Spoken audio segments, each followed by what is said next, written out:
کله انسان په دې باندې عمل نه کوي زما عزتمنو بیا الله پاک پریږدي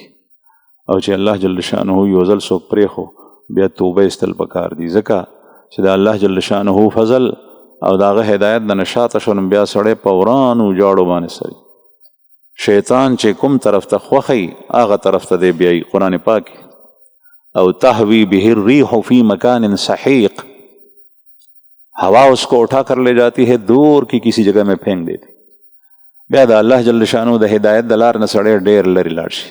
او بیا داسې راسخ شي داسې کلک شي ضمیر کې هغه غلط خبرې غلط دلایل هغه داسې کینی لکه څنګه چې اوړه تو زنانه سوک ورکي هغه پاخه شي هغه بیا بیلیږي نو زما عزتمندو د داسې موقع د راتلو نه مخکې